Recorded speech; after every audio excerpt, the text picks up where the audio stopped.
we're going live again. Yeah. Mainly because our YouTube camera's dead. So there's no YouTube episode this time. Well, I can still post it. It'll just be blank. It'll just be blank. Yeah. It'll be like, Brian said hi, guys. hey, Brian. Hi, guys. Hi, guys. Hey, guys. How's it going? What an enormous amount of fun we're about to have. Oh, yeah. Show before the show stuff. All right, so this is coach shit. Brian, you can weigh in on this if you want to.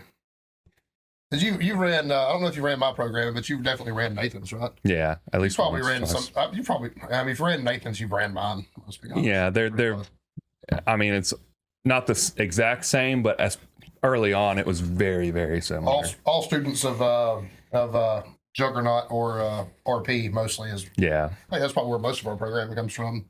And then experience with our own coaches now. Yeah. But I think at the root of it, it's still pretty much Juggernaut, right? I'm just like, Do you believe, hey, what's up? Do you believe in programming movements to train people mentally? That's interesting. Not necessarily for complete crossover to powerlifting, but just basically to make somebody mentally stronger. I mean, it makes sense, right? Like, Yeah, so me and you had a conversation about front squats, which I don't necessarily disagree with Dr. Mike because there's so much mental capacity that goes into a front squat that, and you should be expending some mental capacity on a back squat because it's a third of your sport if you're a powerlifter, right? Like you should be actively thinking about doing it right, but for whatever reason, front squats are tough on you. Yeah. Okay. I've traditionally used front squats in programming for two reasons. One, because CNS load is obviously less. yeah. Right. But also, I do believe it's a good postural building exercise. Yeah. That being said, as powerlifters, we have an SSB bar that we can use, or we have high bar squats that we can use that are kind of roughly doing the same thing, even though the load would be heavier on an SSB or a high bar. I started programming Joey Zercher squats. I saw that. I saw he was doing Zercher. And it's a little bit inspired by Anthony's programming because I like what Tom Holland does so much. But also, like, Joey's not mentally weak by no means, so I'm not throwing Joey under the bus. But Joey had to, I don't know if you saw him in prep, but if I gave him a set of 5, it took him 2 minutes. Yeah, I remember. So my hope with Zerchers was he would learn to get in and get out. Yeah, because you don't want to fucking hold that motherfucker. Yeah. No you do not want to hold.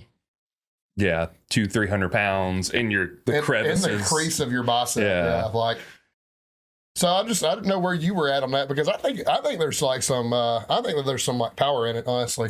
Well, I mean, also, you get basically all the things out of a front squat that you do out of a Zercher squat, right? Except for the mobility thing isn't as much of an issue, but it will also build mental toughness just because it's so fucking hard. It tends to make people squat a little high too because your elbows do get in your way. You're squatting up a little bit. That being said, Joey's depth's so good. Yeah, it's not a huge issue. Yeah, it's not really like, I mean, it's not like he's cutting a squat short. Like it would count on every level of any fitness competition you can imagine. It would still be deep enough. But still, I just didn't know where you were at on, I miss Tammy joined too. I didn't know where you were at on, training things for mental reasons and not necessarily. I mean, I think if there's a need for it, I think with all things training, where there's a need for things, that's when you should implement things. And everything works until it doesn't. Exactly. So like, if mentally, like you have somebody who like isn't tough, like can't grind through shit, like you have a few options. Like Joe Sullivan's preference is the 30 seconds into a heavy set of 5 to 10 on a machine because that teaches you how to grind. You have to develop an amount of mental toughness to be able to continue pushing. Right. But you also don't have the worry of, if you're doing a compound movement with a barbell, like failing it and like dropping it or whatever. You can just like with a machine, you can just let it risk. Yeah, you can just let it reset and sit there and rest and be like, okay, I got to get like 2 more, and you just got to wait it out. Sure. Kind of like a myo rep if you have to, but sure. Yeah, I mean that makes sense. I think so. I think that to say that every coach has something that they're. Yeah, I mean, Brandon's was those monthly AMRAPs, and you knew they were going to be 20 pounds heavier than everything you touched previously in the month, and he expected you to do as good or better. Yep. than you did on your program sets. Like, Hi, Mom. hey, Mom, we've never formally met, and we're meeting on Instagram Live. Actually, you did meet her. I did meet her at the mock meet. Yep. Yep. Yeah, I'm sorry. My been a mom, long dad, time. brother, and his wife were all Yep. there. That was a long time ago. I remember you. I remember your dad because your dad and your brother are all like you're like The exact same person. yeah. Y'all all look so much alike. Mhm. Y'all are like different dimensions of each other. Yeah, pretty much. It's pretty much. Yeah, it's true. But yeah, I didn't know where you were at on that. So, Yeah. but I think that there's probably some power in it. No, I definitely agree. I think that's smart. It's not too different than like the 20. Like I said, I think me and you are. I don't know if I am, but I know that you are definitely past the ability because you're so much stronger now for like a 20 rep squat program to really work out long term for you. Yeah. But like, think about what that did to you mentally. Yeah, no, Like, if I you mean, can do anything for a set of 20, like the next time you retest a 1 rep max, it's like, at least it's not 20. yeah, at least it's not 20. At least I'm not like 15 deep and like my muscles are torn apart and I really don't feel like I can move anymore. And like every rep is shaky and terrible. It does make you feel as though you can do anything Yeah. one time after you've trained sets of 20 on anything. I tell you what was underrated on squats and milk, though, is how tough the bench press gets about 3 or 4 weeks Yeah, in. because you've got to do 2 sets of 12, right? Sets of 12 is rough when you start out, even with us bench press 400 pounds, like if you start out with 225 in 3 weeks time, that's pretty rough. You know what I mean? That's 225 wouldn't be too bad. well, that's I don't 15 pounds a week. So, I mean, it's a 45 pound jump. So me and you we both casually press think. Yeah. 265, 275 for an easy set. Yeah. I mean, That's an easy set of 12 for both of us right now. yeah. But even if we started out at 250, Oh, yeah. I mean, like, when you get middle of the 295 pack. for like, that's starting to get pretty. You're probably not taking 2 minutes rest in between sets. You're probably going to like get up and shake it off and yeah. wander around the gym for a minute before you revisit it. Yeah, like, for sure. 2 by 15 on RDLs is pretty. It's pretty gross. Yeah, there's like, I don't know. I think that there's a case for training people mentally as well as physically. Mhm. And I think certain movements do that better than others. Yeah. Because you can't really just put somebody's nuts on the chopping block on a heavy squat or a heavy deadlift or a heavy bench every time they go in the fucking gym. Mhm.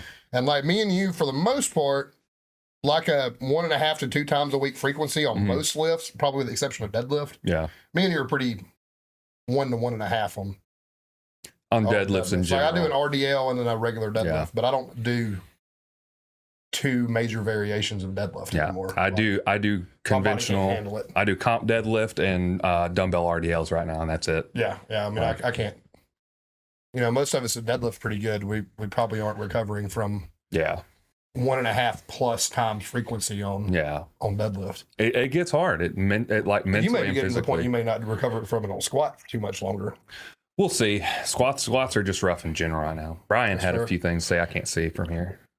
Like the EMOM, yeah, every minute on the minute's a good example of that. Like those can suck. I'm not gonna lie to you though. I use EMOM on people's undulated weeks where it's not Mhm. very heavy weight. Yeah. So like for me, like even Ron did that for me, right? Like so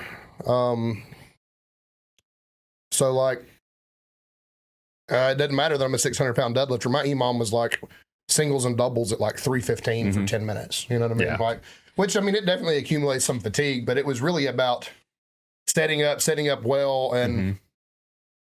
but basically just repetition and practice of the actual movement. Yep. You know what I mean? That was more what it was about. That's how I use an EMOM. I don't know how Nathan used them for you, but I bet that it's probably not dissimilar. It was probably a lighter.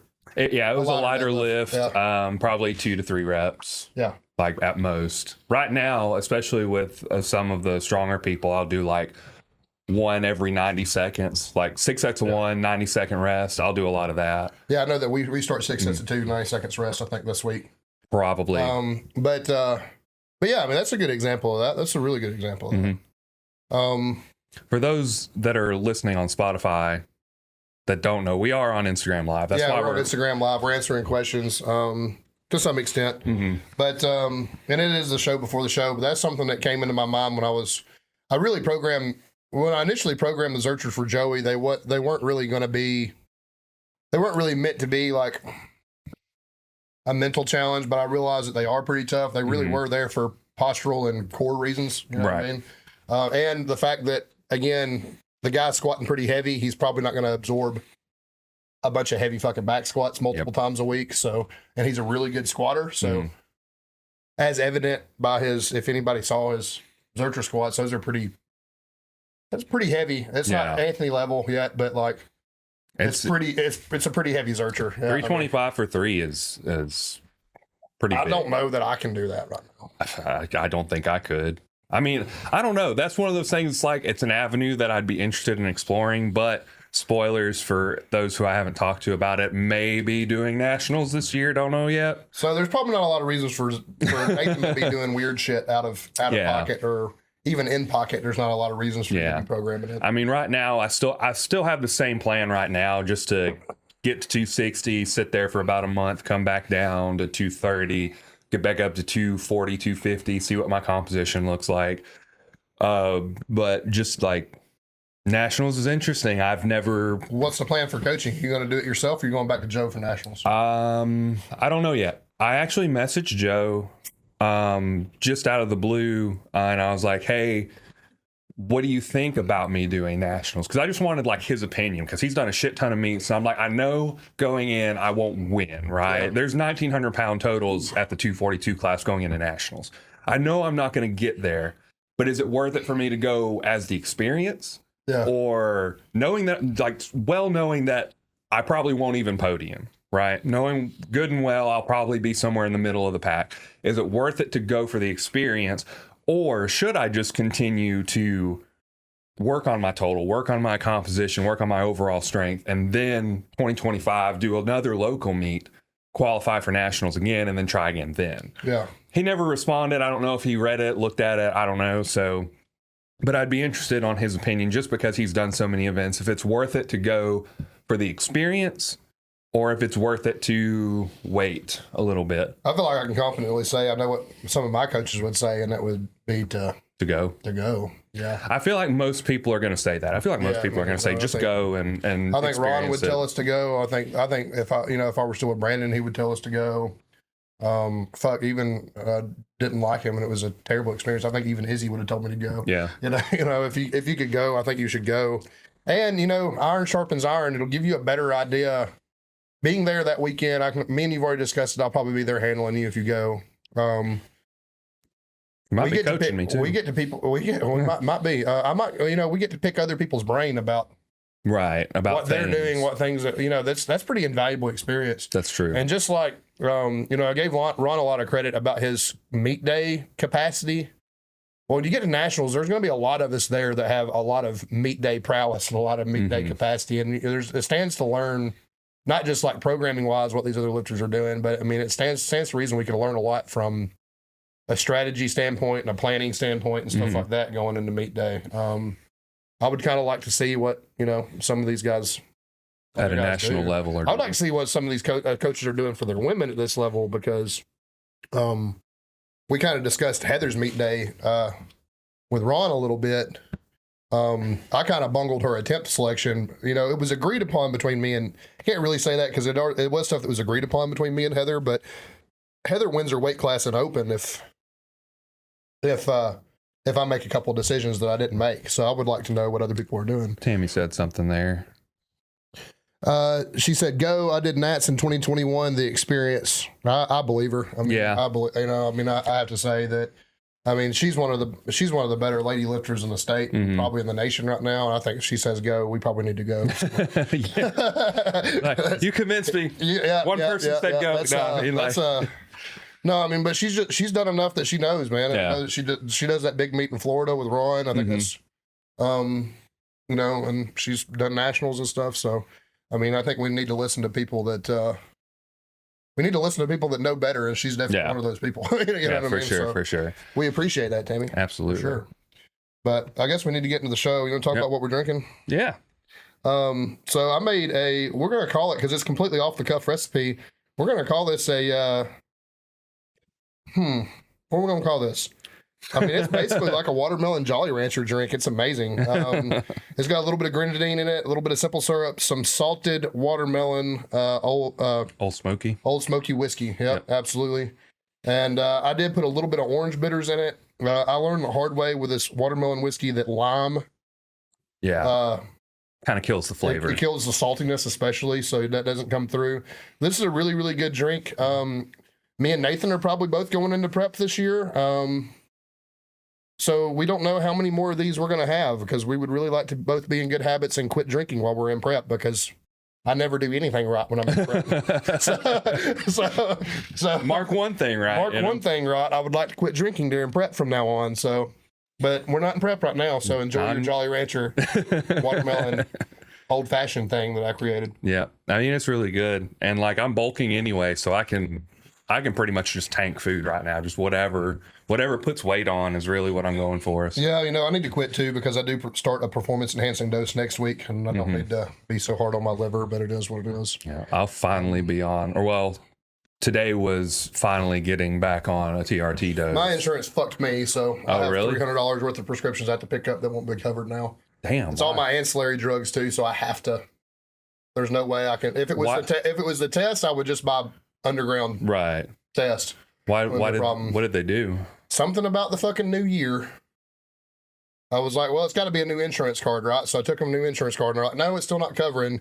And then we discovered that it's Sandy's on maternity leave, so she had two things. She had to take maternity leave, and then she had to take long-term disability. Right. Well, the long-term disability messed with her benefits, and now I get to spend $300 on my ancillary drugs, and those are things that's blood pressure medicine, that's my estrogen blocker. Those are things that I really can't not. I can go without the test before I can go without these things. Yeah. So it is what it is. That does suck. But insurance is out there to make their money, so they're gonna not pay fucking money. Yeah, yep. They're not gonna pay for whatever they don't have to. That's why I'm having all these issues. Yep, it sucks. Go get your blood work done, folks. We talk about that all. We say that every week. Pretty much. We say that. Go get your blood work done. Show before the show is done. So what do we need to get into now? The intro. Yeah. Welcome to Sip It and Rip It. 10 minutes. I'm Zach. He's Nathan. You can follow me at Coleman_Barbell. You can follow him at Nathan Skedios. You can follow both of us at Sip It and Rip It. Mm-hmm.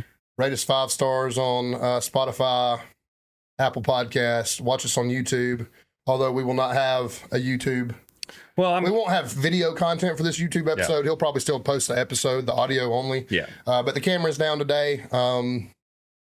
Just is what it is, part of it. My complete idiocy of just not turning off the camera after I was done using it. That's literally all it was. Shit happens. We didn't want to wait. We didn't want to spend 20 minutes waiting on it, to be honest with you, the charge. So there was a little bit of laziness factor that went into us not having video today. But that's part of the reason why we're on Instagram Live. And besides, this is a lot of fun anyway. We like doing it this way. So people will come and go like they did last time, and that's okay. But it's fun. So what's first up on the gym this week? Is that what's first? We can do that, yeah. Well, what did you do in the gym this week? Man, not much, because I was still feeling like crap. Obviously, and when Ron was on, I still had a little bit before my test went away completely back down to 91 or whatever it was. I don't have the results, but I'm sure it was down in the 90s or low hundreds or something like that. But so I felt pretty bad. The deadlifts went really well. I was surprised. I only went 3 days this week because I just felt bad, but deadlifts went well. I think it was 475 for 6 sets of 2, and beltless. I don't remember if I used chalk. I don't think I did, because I was looking at my hands a lot afterwards. Cause damn, my hands hurt, tearing my hands up. Cause that deadlift bar is sharp, but, yeah, that went good. Posturally, very sound. I was extremely happy with that, cause that's been my whole goal. Ever since I've been with Joe, is just to get my posture better on deadlifts. And I even tagged him, and I was like, he's the reason why my deadlifts look as good as they do now. And he shared it, which was cool. Yeah, you got the repost. Yeah, that's cool. even though I'm not coached by him anymore. So that's really cool. I've actually, and I said that with Ron last episode, but we have some back and forth occasionally, just talking, which is really cool. And I would like to have him coach me again at some point. I don't know when or what for, but I would like to. It's expensive to keep you around coaching. Yes, it is. We have families we just started, so right now it's diapers over coaching. Yeah, diapers are expensive. Diapers are expensive. And then we're looking at buying a house, so that's even more. Yeah, so I've even offloaded some music equipment that I said I'd never get rid of, because I'm just looking to get ahead on bills and stuff like that. So I know for a fact that when me and you were done with my off season, that I'm likely going to go back to Ron. That being said, I mean, coach, like I said, coach is just expensive. Yeah. I think, if I'm a long way away from having an opportunity at nationals, but if I had an opportunity at nationals, I think I would hire a coach. That's my 2 cents. For and sure. I'd probably hire somebody that wasn't me. Well, not to say that, obviously I've done that. I've done that now. I can say I've had people at nationals in it and at worlds and a gold and a silver from both. But, ironically, I got a silver at national. We got a silver at nationals and gold at Worlds. Gold at Worlds. But that was I was the benefactor of Dave aging up. Yeah. for the gold at Worlds. So it is what it is. But yeah, I mean, I think I'd hire somebody. Yeah. You know what I mean? For sure. I don't think that. I don't think I'd want to do it myself, regardless, just because of the mental stress that comes with There's prep. something incredible as coaches, because me and you both coach people, and obviously I have 30. I don't think you have 30 yet. And I think I can say that confidently. Not that I hope that you do one day, but there is something nice when you have 30 people that you're managing to not have to manage yourself. Yeah. I don't know. We didn't ask Ron last week what his workload was, but I can imagine it's probably 30 plus as well. Oh yeah, for sure. If I got 30, he's probably got 60 realistically. I mean, I don't know that to be true for sure, but I can imagine whatever I got, he's got more. Yeah. Even he has a coach now. The best coaches always have coaches. Yeah. Brandon was coached by Chad Wesley Smith when I had Brandon. You know what I mean? You've seen me have 2 or 3 different coaches in the time me and you've been together. It is what it is. I just think that mental strain alone, it's worth having a coach for. Yeah. Even if you know everything there is to know about yourself, it's still easier to go with somebody else's program at the end of the day. It's easier and it's honestly easier to get up and work for somebody else. Yeah, it really is. Because I'm much more likely to question a plan if I've written the plan. Right. Yeah. Like if Ron hands me a plan or if you hand me a plan, like we're just going to execute the plan and I don't give a fuck. Yeah. Like if we have issues with it, we can talk. But like day to day, I'm just executing the plan. Yeah. Like if I write it, I'm like, fuck, maybe I should have changed this out or done this maybe I differently. needed this, maybe I needed that. And like with somebody else, it's just like, well, this is what I think you need. This is what we're getting after. You either trust me or you don't, but here's the plan. Right. You know what I mean?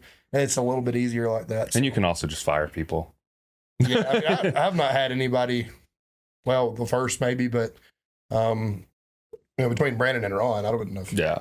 No, I get that. I mean, but like you do have that option, right? If it's just like if it's not Brandon's going was well. purely a monetary decision that at the time.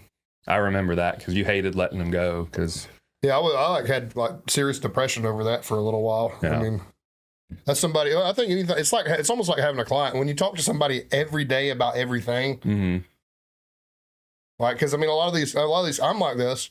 A lot of these coaches, like, they want to know what your food looks like, what your sleep looks like, what your top set looked like, what your last set looked like. Like, is this accessory movement working out for you? Are you hurting? Are you that? So I mean, like, you do basically end up talking to these people 4 or 5 days a week, nearly all day. It might just be back and forth as they can get to it messages, but I mean, so I mean, it's easy to develop a relationship with somebody when you're around them 4 or 5 days a week. I'm around my coaches sometimes, or communicating with my coaches sometimes more often than I'm communicating with family. Yeah. So I mean, it sucks to get rid of a good one. For sure. For any reason. But, me and you are good enough in off-season stuff now that I'm confident in handling each other's off-season stuff. And then when it time comes, when we get 16 weeks out and it's time to hire a coach for prep, that's a little bit more, just 4 months at a time is a little bit more affordable for me at the moment. Yeah, than 12 all year round. Yeah, I mean, because when you get a good coach too, you're maybe talking about a car payment a month. Yeah. So I mean, which there's nothing wrong with that. Yeah, for sure. I mean, we've encouraged everybody that's listen to the show to go get a coach because it's the best thing you can do for yourself. But absolutely, everything within reason. My gym week was good. It was I was coming off of a sickness. My whole household, including the dog, got hit by a stomach virus. If you didn't know, you can spread a stomach virus to your dog, depending on what the virus is. So I only hit 2 of 5 the week before. We talked about that with Ron on. Those were good days. And then this week was deload week, which I probably needed. But a lot of this week was me and you figuring out what box squats are going to look like moving forward. That's how I spent my squat day. Bench press was what it was. I mean, it was like two sets of 6 or 8 at nothing, like 275. I think it was like 225. 225. And I had a little heavier squat yesterday. Paul squats at 325, but again, that's below average weight for either one of us. So I mean, it wasn't like it was really tough or anything like that, but it was a good productive week and it felt good to get back in the groove. And then with the accessory work, for better or for worse, but because I missed the last week, I did hit accessories a little harder than I normally would on a deload week. Just because I wanted to fucking pump, just because I wanted to feel like a human again. Right. You know what I mean? Like, but I mean, nothing that made me sore or miserable or anything like that. So I mean, it was a productive week in the sense that I got back in the groove a little bit. Right. And tomorrow, shit hits the fan for me and you programming wise. Yep. So pretty happy about that. It'll be fun, I think. What's up, Aaron? But I don't know. That's it.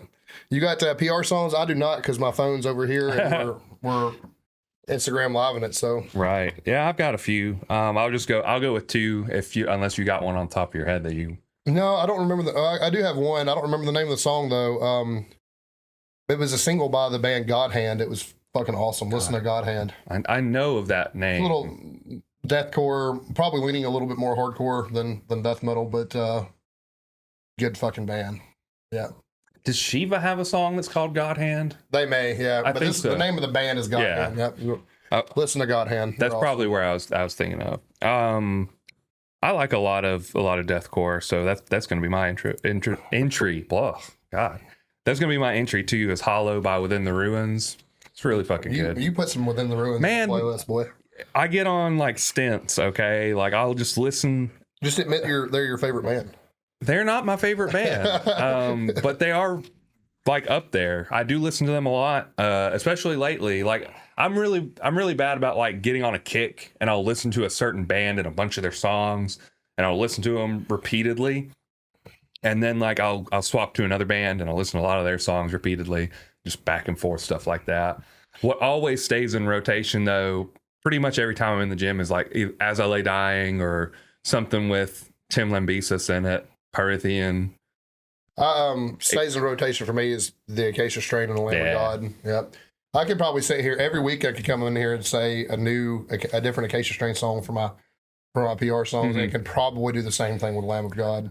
They both have a lot of really good songs. I will say this: the pace, especially like Acacia Strain tends to be a more medium pace most of the time, and a little bit slower pace than Lamb of God. I like that stuff better for squats and deadlifts. I want something really thrashy and really fast for bench press. That's fair.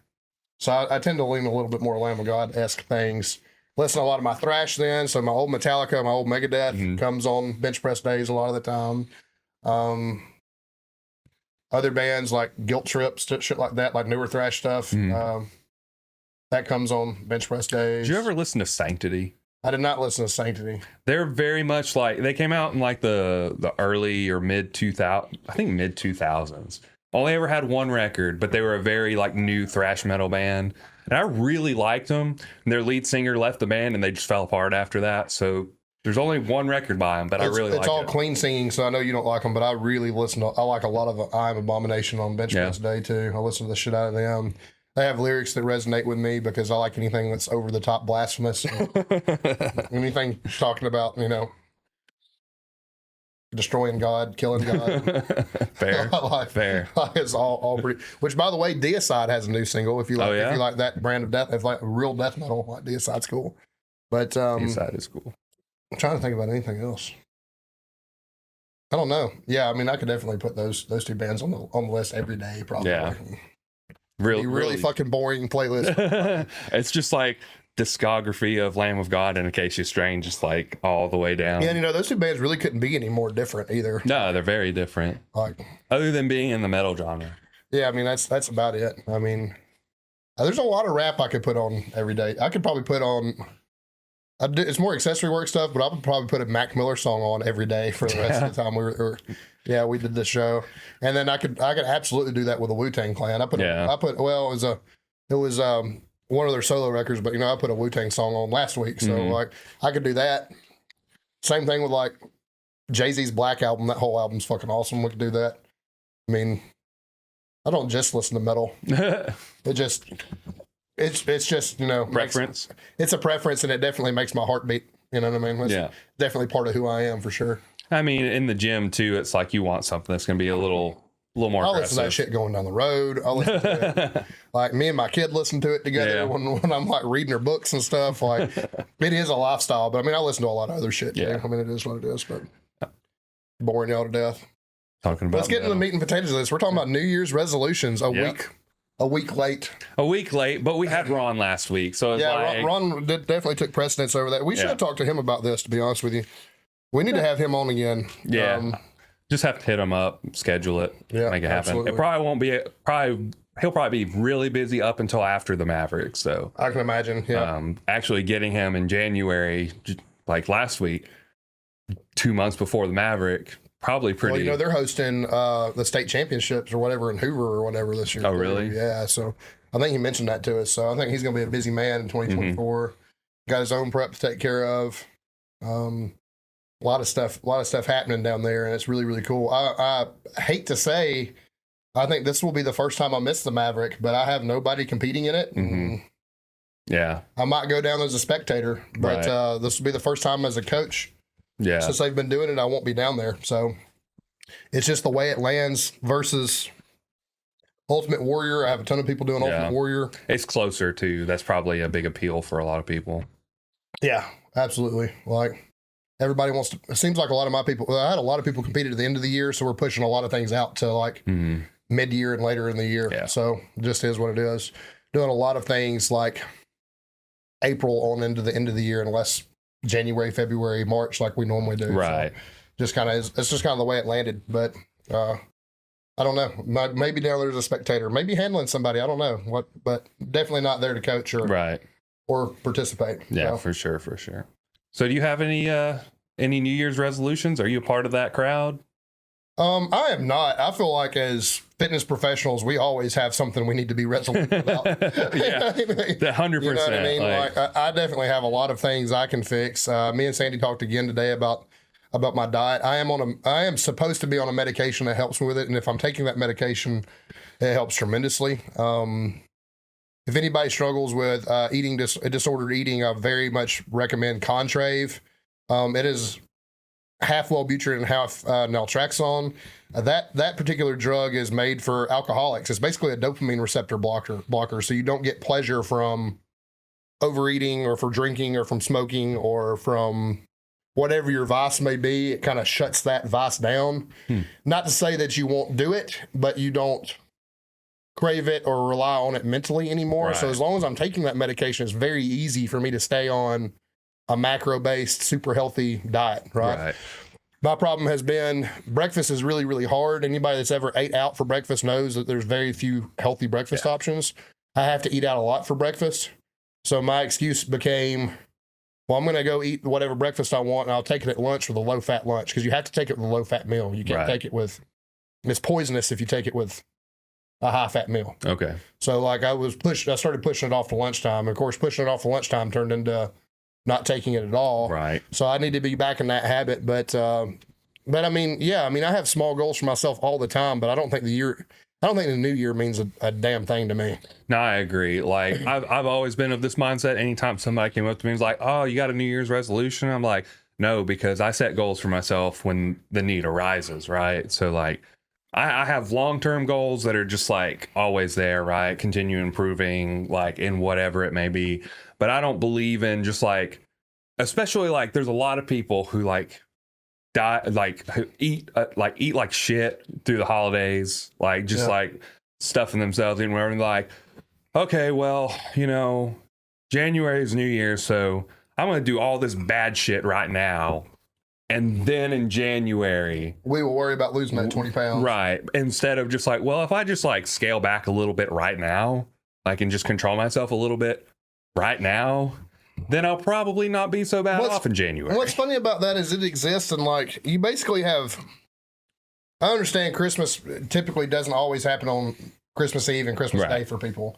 Like, because we have more and more split families, you have mom's side to go to, dad's side to go to, and then you have your in-laws both their side to go to. So I know a lot of people have, 5 or 6 Christmas functions they go to. Right. So I know it can extend to a week, and I know everybody wants to get drunk on New Year's and do all that stuff, and it's easy to do that. But you really you're deducting you're basically deducting like 6 months of, you're basically taking away 6 months of progress for like basically a week worth of being a shithead. Yeah. And I think that's probably like, well, a little bit what's sad. Like, even if you go and eat big on Thanksgiving and eat big on Christmas, like, it's the things that happen between those days that fuck people up. They're just like, well, we got all these family functions. I've spent all this time cooking for these family functions. I don't want to cook. We can go eat fast food. We ain't got a meal prep. Like, it just turns into this whole fucking 2-month span from October 31st when we get Halloween candy to, January 2nd. Yep. Where we're just all collectively decided we're going to be shits. And I think that's probably a little bit sad. Like, if those things just existed in their space, it's really not a problem. Like, yeah. Part of that's just the way like stores and stuff work too, though. I mean, there's gonna be Halloween candy out at the end of August. Yeah. Like, people are gonna start buying that shit and eating it and everything else. And then they eat all the candy. Like, oh shit, I need candy for the trick or treaters, right? Yeah, you gotta have candy for the trick or treaters, but so they go back and get more candy. Half of it away, and then you're gonna eat the rest of it yourself. And if you have kids going trick or treating, there's the dad tax, mom tax. Yeah, take exactly. Take the good stuff, the Reese cups, and so, we get started on this shit in like September, and then using an excuse to eat like fat fucks until, like I said, January 2nd, and all of a sudden we're gonna expect our New Year's resolution to fucking save us. I mean, I'm fat year round, guys. Y'all got to do better. Hey, Logan. What's up, Logan? But I mean, like, for real. I mean, so yeah. I mean, I actually got onto a local CrossFit gym about posting some shit about. They were shitting on 75 hard. They said something about. A lifetime of consistency is better than 75 days straight of 2 times a day. I understand that. I understand that philosophy to some extent, but I really, really don't like, as a fitness professional, I really don't like shitting on things that help people get started. So, like, even though I'm not a participator in a New Year's resolution or anything like that, I have participated in things like 75 hard, and those things do have the potential to change your life. Right. The only time I did 75 hard successfully, that changed my blood work forever. Yeah. I mean, I had fatty liver disease from being a fat fuck and a borderline alcoholic. Go 75 days of drinking a gallon of water a day and no alcohol and eating good, and all of a sudden all those problems go away. I'm stronger, I'm fitter, I'm everything, I'm everything like that. Like, that's not really a problem. Like, if a New Year's resolution gets you started and puts you down a good path and you can stay on it, I'm not here to criticize you for starting a New Year's resolution. Right. Even if it's fitness based, I don't really, whatever gets you started, like, I don't really care. And I don't participate in them. I don't see value in them myself. But like, if you find value in them, if they put you on the straight and narrow and you become a better person for it, I really can't criticize all that much. Yeah, no, I mean, I agree. Like, getting started is always the hardest part, right? Right. Lots of people just choose not to get started. And then, like, the biggest thing is consistency at that point, right? So, like, people come in, like, they always make, like, this is a meme, right? January 2nd to January 28th are the busiest times in the gym. Yeah. Right? They're just jam-packed. And then after that, everybody falls off. It's like in between 2 and 4 weeks is all it takes for people to just start being like, well, I actually don't want to do this. They really haven't even done it long enough at that point to develop a habit. Exactly. I just think, as fitness professionals, what we need to be careful about is just being too dogmatic and being like, oh, this is just a cheesy thing to do. Like, you're going to quit. Like, blah, blah, blah. If you get somebody going, then there's nothing inherently wrong with it. I mean, I would say that a lot of people abandon New Year's resolutions or any type of resolution or any type of goal a lot of the times because lack of support around them. Yeah. A good bit of the time. I mean, just think about like the gym community. Like, you're going in, no idea what you're doing. You come in and all the people who are there are staring at you and looking at you and like laughing at you. If everybody's in your gym rolling their eyes because they know you're a New Year's resolutioner and they just assume you're not going to stick it out past the second week of February. Yeah, that's a tough environment to get better in. You're going to be one of two people, right? You're going to be the person who quits because I don't want to go there, right? Like, And, it sucks there because people are making fun of you and you don't feel welcome. Or you're going to be the second type of person who has a whole lot of fuck you energy. I'm very, very negatively motivated. Like, the best thing somebody can do for me is tell me I'm not going to do something. Yeah. That's the best thing that can happen to me. Yeah. And Fucking- just like, fucking bully me, tell me I'm a fat fuck, tell me I'm never going to get better, and like that's going to set me down a different road. But honestly, though, like from a mental capacity, as I've gotten older, like it's harder and harder to it's harder and harder to want to get up for that. Yeah. Because people have negative things to say all the fucking time. Yeah. Like all the time. Like it is what it is. I think the commercial gym community is really, really bad at fuck, the gym's going to be crowded because New Year's resolution is going to be in there. I got to go and assert my dominance, make sure I get my bench press rack, you know, on my Monday, on International Chest Day. There's no way I can change my routine to accommodate. Like, I'm just going to be a dick to all the new people. And like, there's definitely that in a commercial gym to an extent. I do think that's still the minority. I think most gym goers that are working hard are probably happy to see you there. I would say honestly, generally, though, the minority most of the time is the most outspoken, shittiest people. You know what I mean? You know what I mean? Like, me and you are likely just going to mind our own business. Where somebody that don't want to be there are probably going to go out of their way to make sure you know they don't want you to be there. Yeah. Like, maybe we as good people should go out of our way to encourage and keep people around. So maybe that should be our New Year's resolution. So that's something that's really interesting to me is like, I am absolutely the person that I don't want to go up to somebody and talk to them and I'm not super social. I mean, if I'm being completely honest, I will talk. If someone comes up to me and asks me questions, I'm more than happy to give them info. I'm more than happy to talk. I can talk to anybody about most things if I'm like invested in the conversation. If someone in the gym comes up to me and says, "Hey, that was really good. What's your plan? What'd you do?" I'll talk to them about it. But I just don't feel comfortable. And I guess it's because I don't want to come off as like a snob or knowing everything, like going up to somebody and be like, "Hey, I saw you did," like this is the general consensus of going up to somebody and like correcting their form or something, right? You go up to them and say, "Hey, I saw you doing this. That was pretty good, but I can show you a better way of doing it." Yeah. And like, that's the nicest way you can say it, realistically. Yeah. I still feel like people are just going to get upset about it because you're telling them there's a better way to do something. And they're like, in their head, like for me, I think in their head, they're going to be like, "Oh, well, the way I was doing it was crap. Oh, well, I'm crap. Well, fuck this guy. He's saying I'm crap." Yeah. Right. So I'm always just like, I'm very reserved in the gym. I don't go out of my Stay in way. your lane, that kind of thing. That's understood. But I think the two types of acceptable behavior is minding your own business or being helpful. Yeah. And if you're not comfortable being helpful, I don't see like a reason why you should go out of your way. Sure, yeah. But if you are comfortable and you do want to go up to people and help them, absolutely do that. I think that's perfectly. You should fine. always ask first. You know absolutely. What I mean? Don't give unsolicited advice, yeah, right? Absolutely. I mean, that sucks. I mean, listen, man, because we've done most of our work in commercial gyms, I know exactly, by a commercial gym standard. Now, if somebody comes, I don't know if Logan's still listening to me or not. I respect Logan and Tammy as two people who listen to the show tonight enough that if they came up to me and said, "Hey, you could do this better," I'm probably going to fucking listen. Right. There's going to be some merit. Yeah. But I've had gym bros come up to me and be like, "You could really do this a lot. You could do this, this, and this." And I'm like, no. No. It's like I had a gym bro come up to me when I was still working at Anytime, being like, "Your bench press, you're using a lot of leg, man. That's not really doing anything for your chest growth or anything like that." And then I have to go into, "Well, I'm a power lifter, and this is also the reason why I have 150 more pounds on the bar."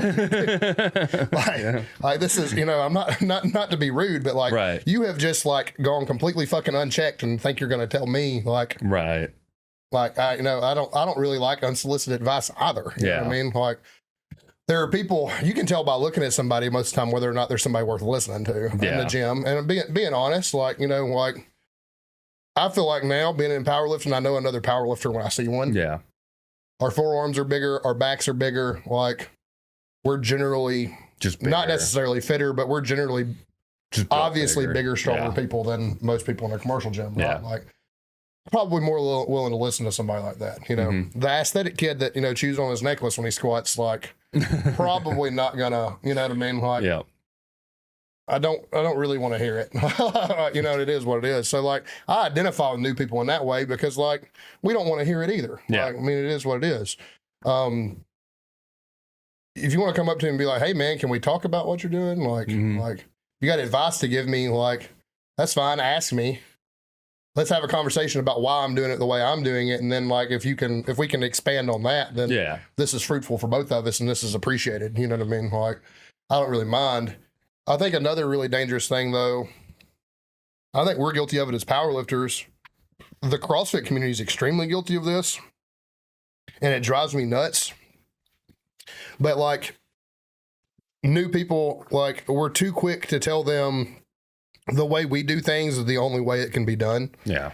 Like we kind of gatekeep a little bit. Like, well, if you're not a power lifter, if you're not a CrossFitter, if you're not in bodybuilding or whatever, like you're doing it wrong. Yeah. Well, that's not fucking right.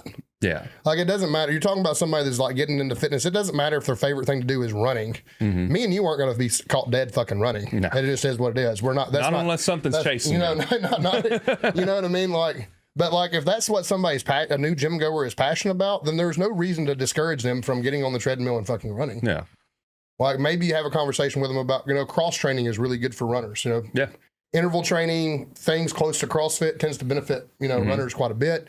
Like those things are really, really good, but there's no reason to inherently like gatekeep and be like, oh, you're not going to be a power lifter? Well, fuck you then. Right. Like, well, that's not fruitful for anybody. You know what I mean? Like, and you see, like I've seen 100 posts from the CrossFit community here at the beginning of the year that doesn't explicitly say their way of doing things is the only way to do it, but it's basically saying our way of doing things is the only way to do it. Right.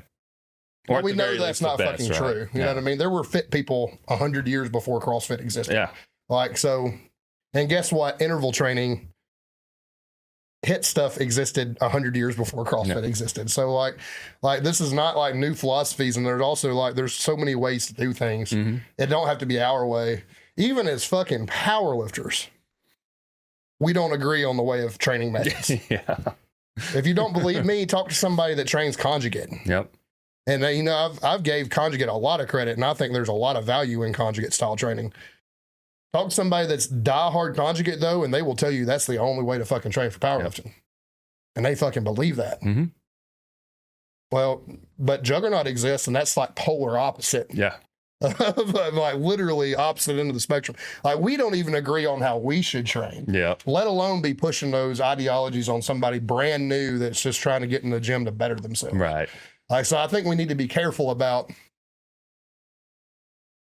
how we encourage people and then also what we encourage them to do. I think if people get into something and it's something that they're passionate about, it doesn't matter if it's squat, bench, deadlift, or if it's CrossFit, or if it's running 5Ks. It could be fighting. It could be a million different things. Like if that's something they're passionate about and that's what keeps them in the gym and makes them a better person and a healthier person, we should be careful about what we open our mouth about.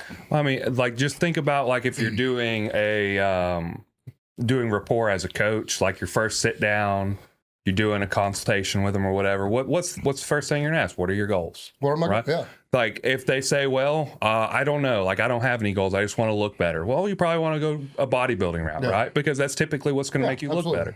Like, well, I want to be really strong. Okay, you probably want to do strongman or powerlifting.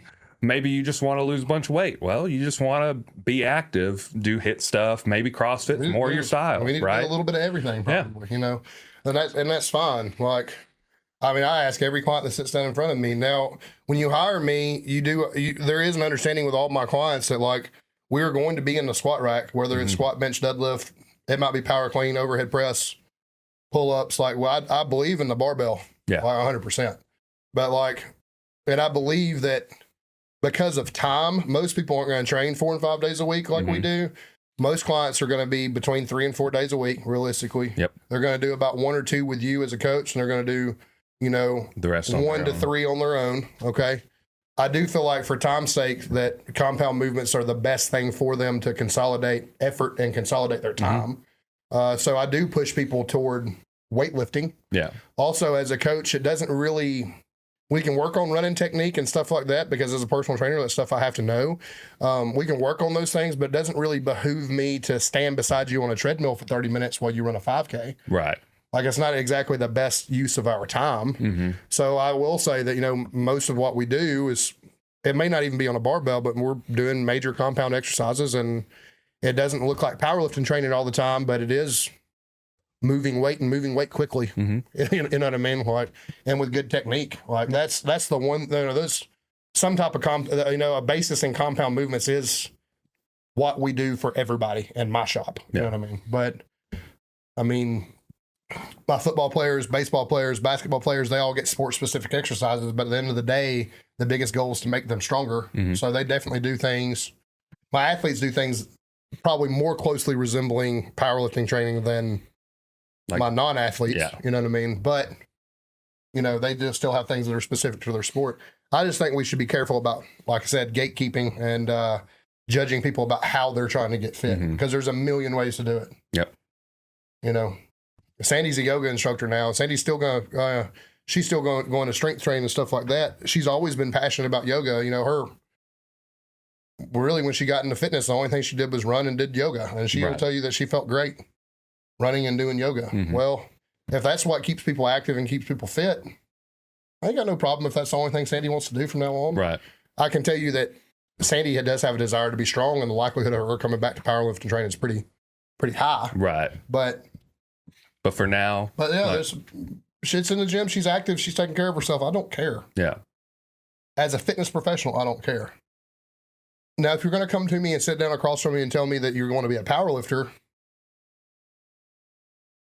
there's going to be some pretty rigid things that we do. Right, I mean, we're going to, we're not bending, there's not a lot that I'm, well, I shouldn't even say bending on, because I think we're always malleable as coaches. We're always willing to change and learn new things.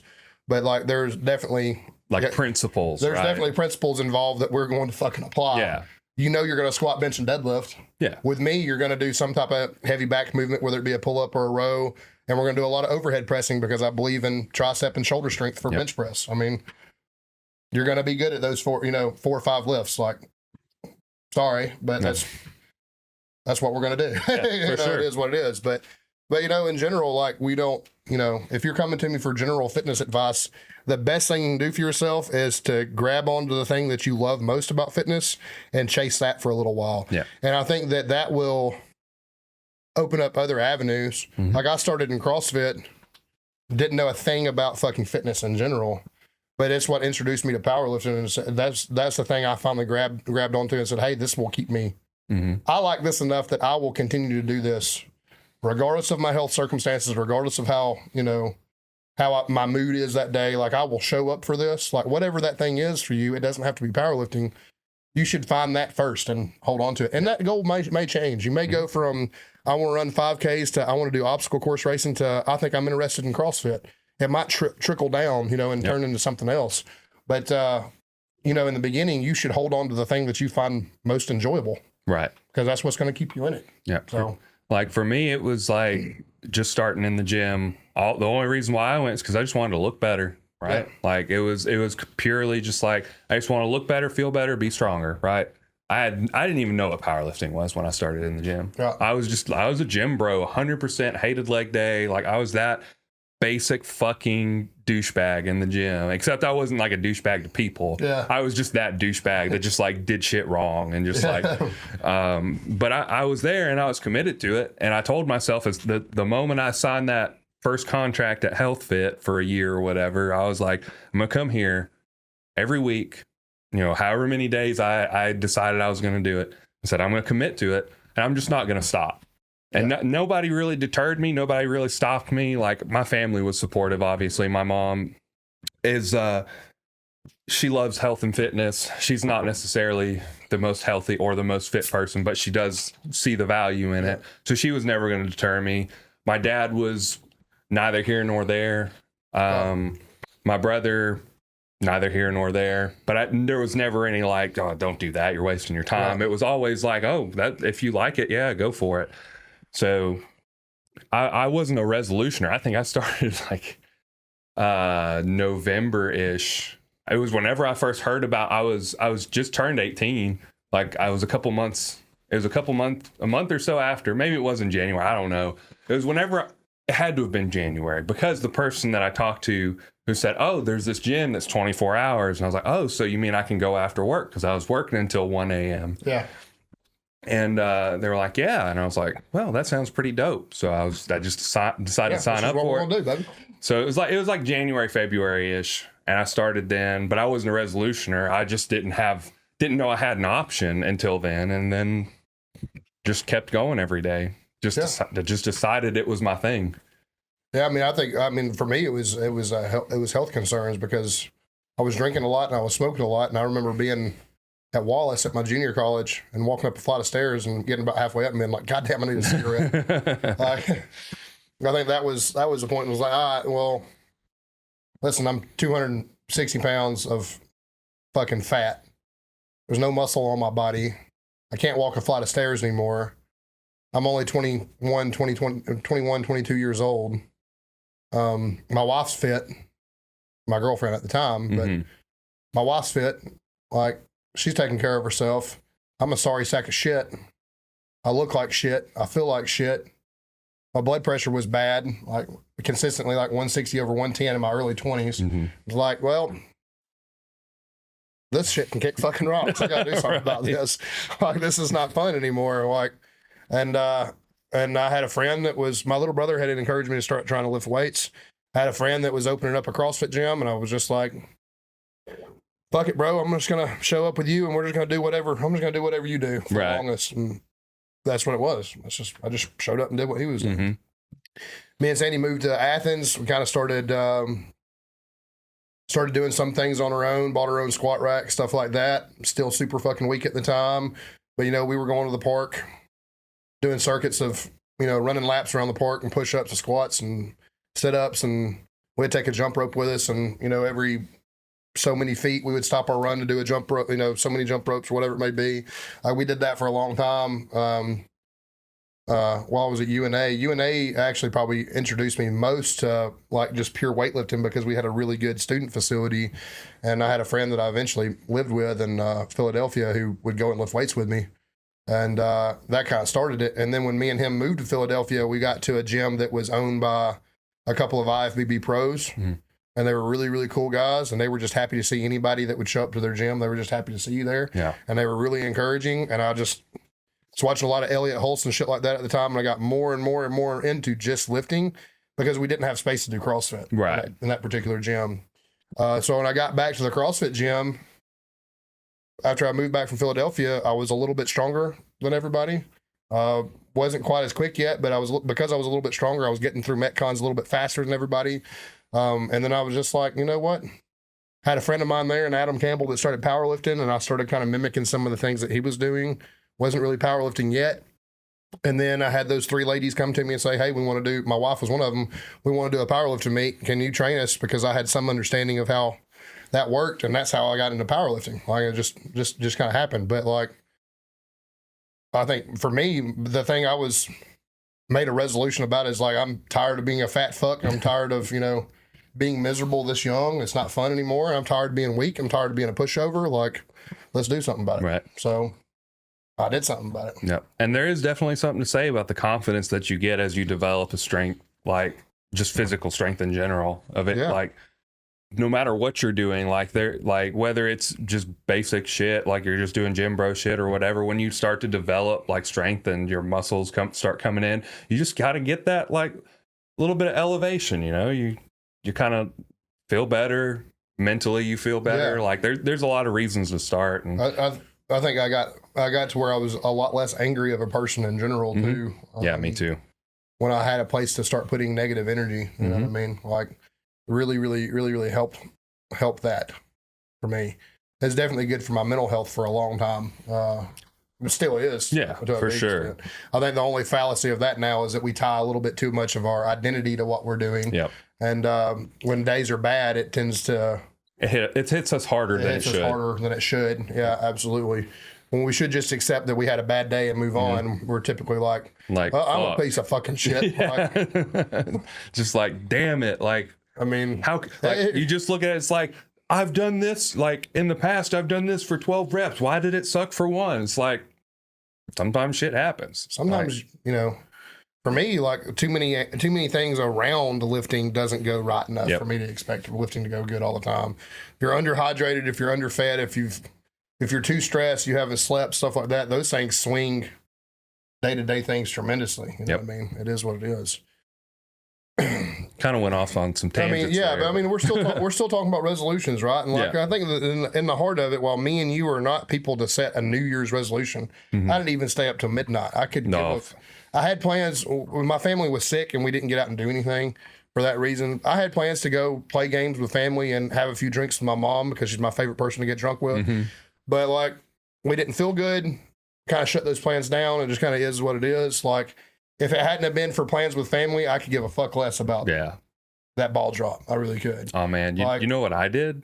What's that? I laid on the couch and played Baldur's Gate 3. There you go. That's I what I did. Midnight I mean- came across. I looked over. It's like, and I went back to my game. Went back to the game. Yeah, I mean, like, it just doesn't matter that much. to I me. wouldn't be surprised. I think that there's probably like, if you're in the personal training game and you're trying to build a business, there's a little bit of gimmick behind Yeah. New Year's resolution. Sure.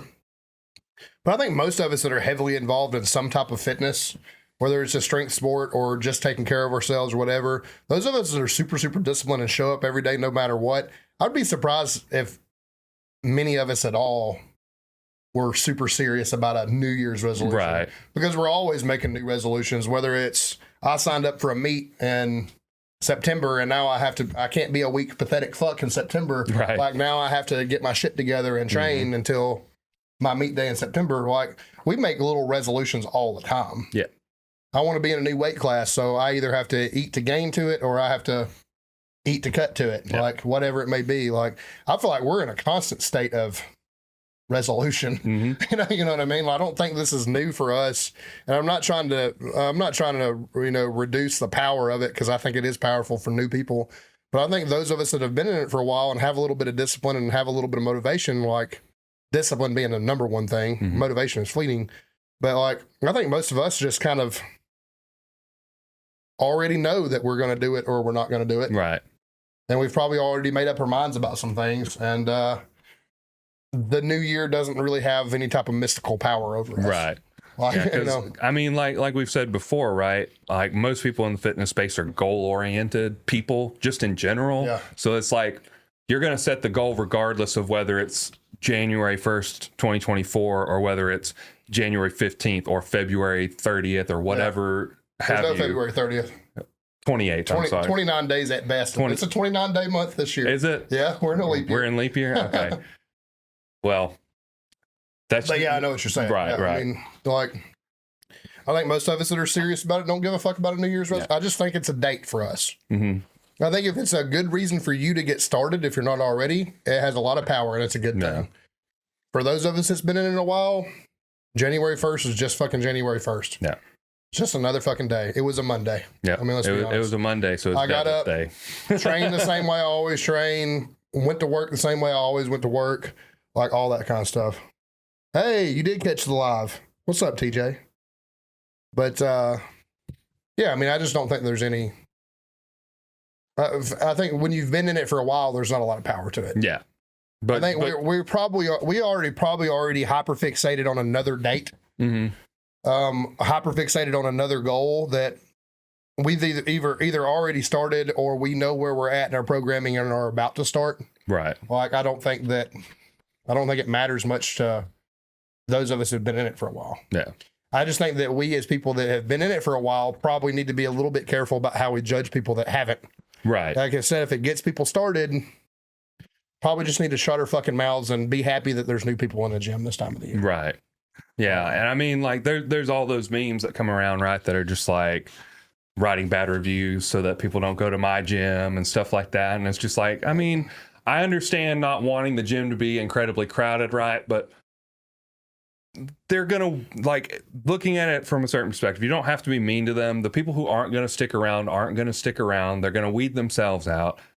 Like, and the people that stick around probably just want to be there. Yeah. And if you can help people want to be there, that's better because you're helping them, you know, put themselves in a better place. Sure. And you'll feel better about yourself helping somebody else. So the topic is New Year's resolutions this time. Specifically about, you know, new people and setting that goal and whether or not we think it's bullshit. And pretty much what we just went over is if it helps people get started, and they're brand new to the gym, then it's not bullshit. It's a great and a positive thing for them. And I think to recap what me and Nathan just said, what we've been talking about most of the hour is that those of us who are already in the gym, New Year's is just kind of another day. Yeah. But it's not another day for somebody brand new. It's important to them, and we should support them and help them get through this first part of the year, because it's going to take 6, 7, 8 weeks to build that habit. And most of them don't make it 6, 7, 8 weeks to build that habit. No. And a lot of it is because of gatekeeping and people posting those fucking memes, like I said, talking about it being bullshit, about new people being there, or I'm going to post this bad review on my own gym so people won't show up and shit like that. That's a shit fucking attitude. I think as strength athletes, it's fucking cool, to be honest with you, because like it gives us, I mean, we don't do this for it not to be seen. Right. We go and compete. Yep. Like, we want it to be known that we're fucking bad motherfuckers in the gym. Like, so to me, it's kind of like there's an aspect that's like these new people come in, they're like, holy shit, this guy's like moving around 400 or 500 pounds, even though it's like, it may not be like a ton like nationally, right? But like to this person, their first time seeing it in person may just be like awe-inspiring, right? Yeah, it might be the reason they stick around. Yeah, especially if they come up to you and talk to you and you're like super nice to them. Especially like, not an asshole about it. Like the ultimate goal, like if you're a good and decent person, you want other good and decent people to stay in the gym. Yeah. Like that is what it is. If you're a good person and you care about people, you want them to see this. It doesn't matter if we think New Year's resolutions are bullshit or not. If that's what the goal they've set to themselves, they're a good, hardworking person and want better for themselves, we should want them to continue. Yep. We shouldn't be discouraging them or trying to run them off. Absolutely. Period. I mean, like you said, like the people that aren't serious about it will weed themselves out. You know, and that's sad in its own way, but like. But I mean, if they genuinely are just like signing absolutely. up just to sign up because they said they were going to for a resolution, and then they 2 weeks in, they decide, no, I just don't want to do this anymore. Like, you don't have to worry about that person being there, right? Like, it's not like this big thing. Like, I know first few weeks going to be kind of sucky because it is going to be crowded, especially if you work out in a small space. But like, be nice to the people who are actively there, like trying to better themselves. Sure. I mean, I'm not saying be mean to the people who are just like fucking around in there, but if they're those people might just need a nice word and some encouragement to do that much better. You might be the reason why that person stays in. That is true. You might be the reason why that person decides this is more than a New Year's resolution. This is something that I actually want to do long term. Yeah.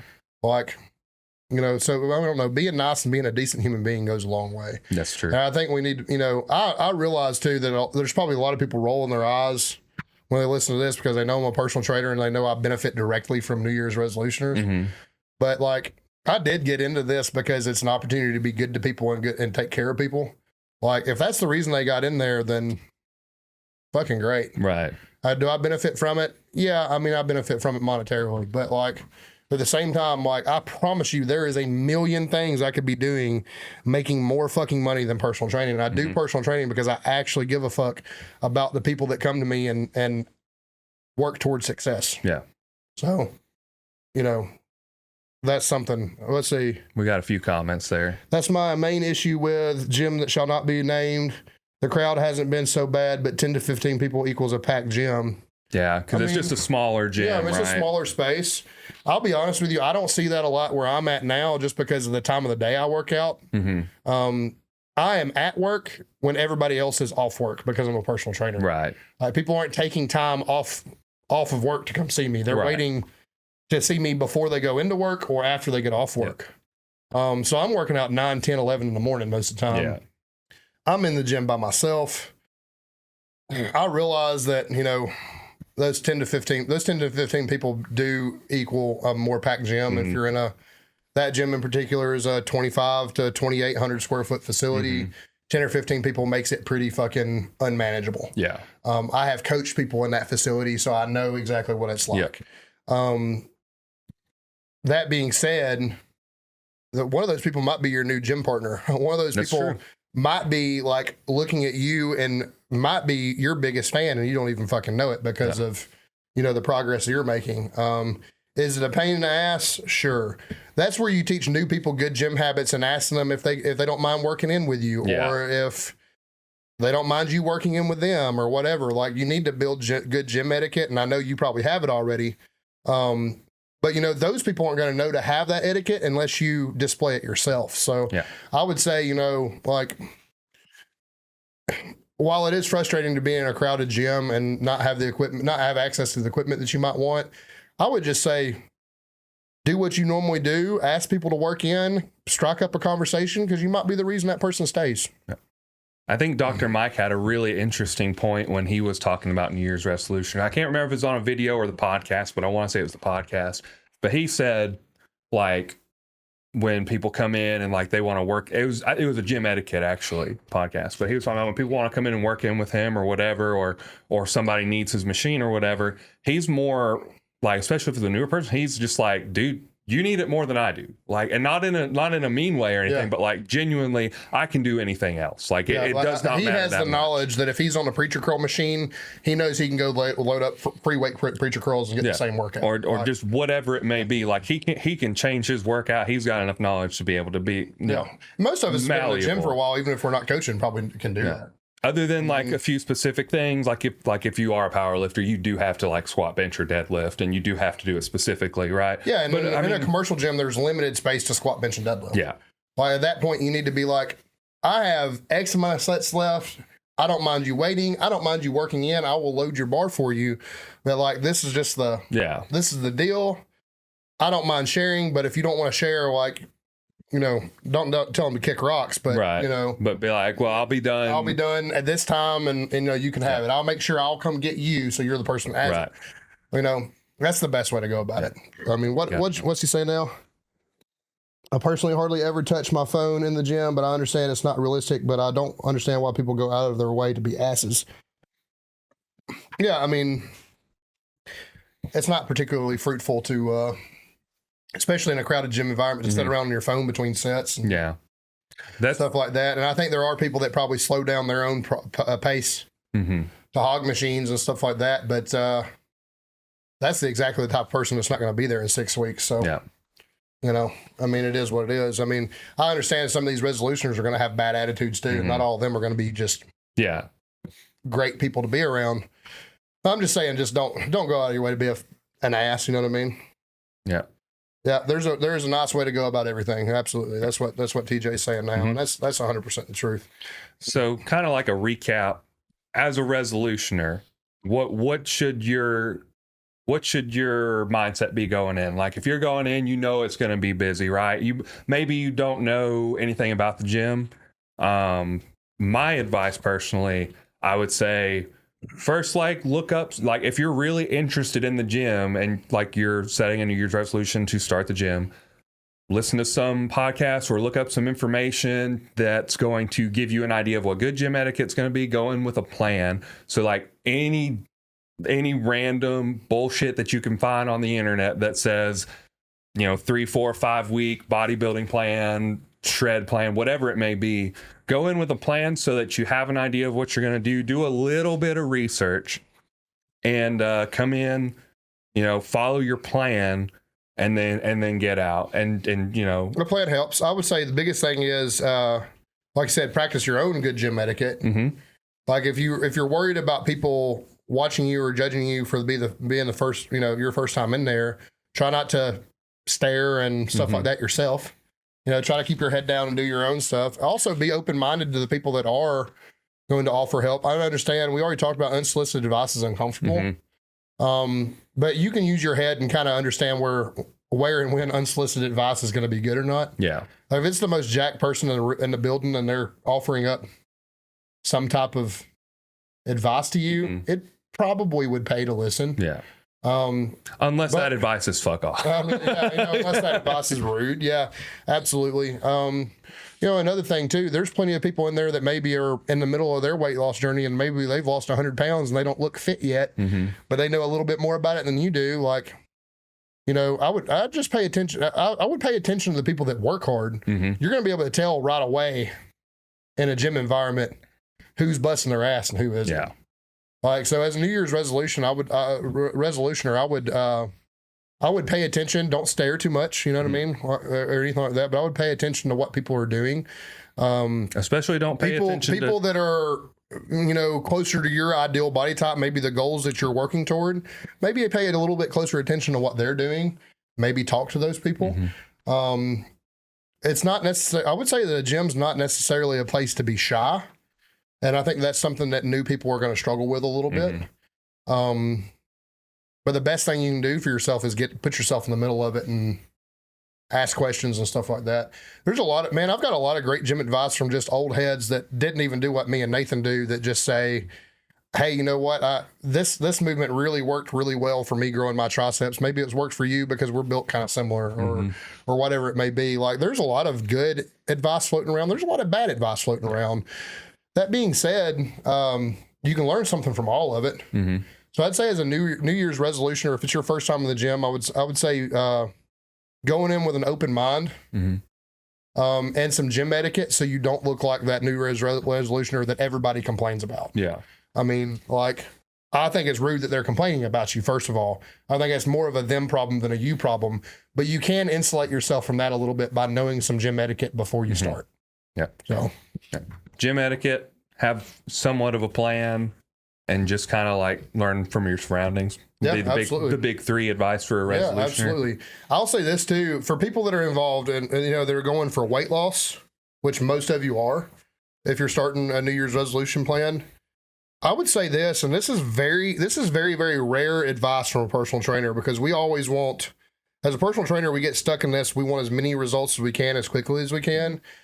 When you make a major life change, concentrate on that change only for a little while. Okay. Yeah. Like, if your New Year's resolution is to start in the gym, just get started in the gym. Don't rack your brain too much over a diet, quitting drinking, quitting smoking, anything like that. Just start small and just start in the gym, and let's make that habit. Okay. If you make the gym a habit, if you're 8-10 weeks in and you've made it through the month of February, you've made it to no man's land, which is March of a New Year's resolutioner. Well, at that point, you're probably starting to get fit enough to realize that, hey, smoking's really holding me back from my ability to run a mile. Yep. Or is really holding me back from my ability to recover between sets. Maybe then, after you've already established a gym habit, maybe then we talk about it's time to quit drinking and smoking. Like, take one, if you want these habits to stick, take one thing at a time, go all in on it and make it stick. It is such bad advice that you will hear from personal trainer after personal trainer that you have to swap your diet to chicken breast, rice, and broccoli, quit smoking, quit drinking, start the gym, start fasted cardio in the morning. You have to do all these things perfect right out the gate to make a change in your life. That is not true. It could be as easy as cutting out sodas. It could be as easy as changing to diet. Yeah, if you don't have time to get in the gym, change your diet first. Yep. When that's made, say you lose 20 or 30 pounds on your own, maybe then you say, you know what, we've got this whooped. Let's start in the gym. Yep. Like, it can be whatever little segment of it, but just like breaking it down and doing it one thing at a time is going to make you so much more successful than changing everything at once. I was somebody that thought that in the beginning, I had a lot of bad habits. I thought that I had to quit smoking, start eating right, quit drinking, start working out, and do all this stuff at the same time, and it will drive you crazy.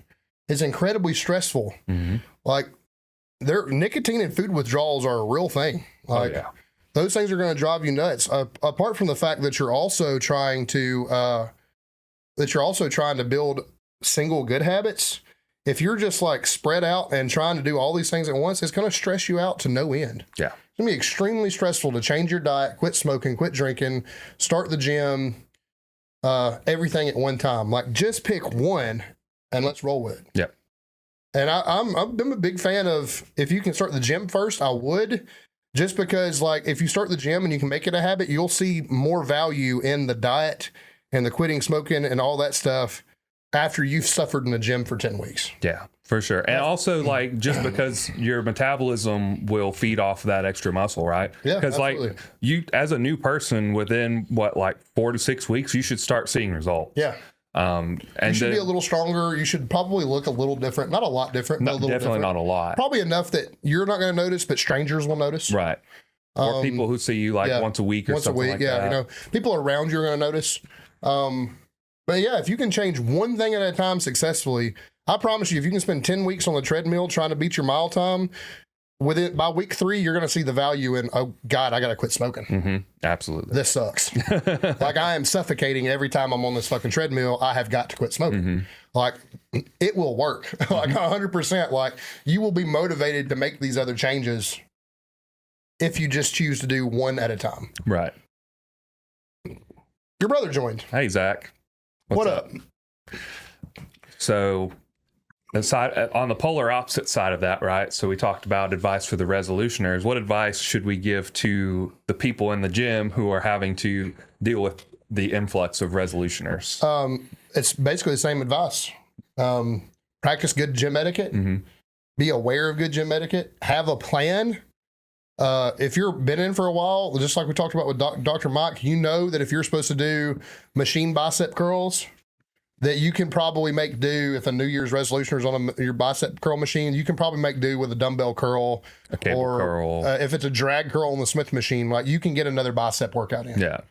Like, be open-minded to the fact that these people are starting the same place you did. Some of them probably in a worse place than you did, and they need support, and they don't need an asshole standing over them, looking at their watch, waiting on what time they're going to get off the machine. Pestering like, them about. There's no reason. Yeah, I mean, like, the same advice. It's the same advice both ways. Yeah. Be open-minded. These New Year's resolutioners have a story that you might identify with. They're single parents. They work 2 jobs. They, whatever the situation may be, full-time college student. Like, there's a million different things, right? They may have started because they had a life-changing health news or something. There's plenty of reason to be nice to these people and be open-minded about what they're doing. Yeah.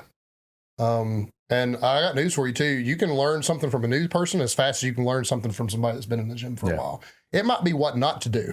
Right. But you can learn something from it. And there's value in that, 100%. We got a couple comments from... We do, yep. I couldn't agree more. I've got an old gym buddy who used to be addicted to vaping. Sorry, I only do it when I drink.